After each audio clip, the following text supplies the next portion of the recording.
চাকরি স্থায়ীকরণ ও পদায়নের দাবিতে ৩ কর্মকর্তাকে রাতভর অফিসে আটকে রাখলেন পরিসংখ্যান ব্যুরোর ন্যাশনাল হাউস হোল্ড ডেটাবেস প্রকল্পের কর্মীরা। প্রিয় নম্বর সেট করে বিকাশে সেন্ড মানি করুন ফ্রি।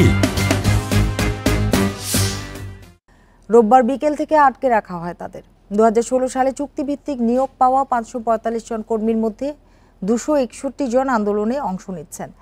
তারা জানান, প্রকল্পের জন্য নিয়োগ দেওয়া হলেও তাদের দিয়ে অন্যান্য বিভাগে কাজ করানো হয়। ন্যাশনাল হাউস হোল্ড ডেটাবেস প্রকল্পের কাজ দেওয়া হয় ভারতীয় এক কোম্পানিকে। এর মধ্যে প্রকল্পের মেয়াদ শেষ হলে চাকরি স্থায়ী ও অন্য জায়গায় পদায়নের জন্য আদালতে রিট করেন তারা। শুনানি শেষে আদালত স্থিতাবস্থা বজায় রাখার নির্দেশ দেয়। তারপরও পদায়ন না হওয়ায় ৪ দিন ধরে আন্দোলন করে আসছেন তারা। রাতে কর্মকর্তাদের উদ্ধারের জন্য আসে সেনাবাহিনী। সমস্যার সমাধানে সকালে জরুরি বৈঠকে সিদ্ধান্ত হয়।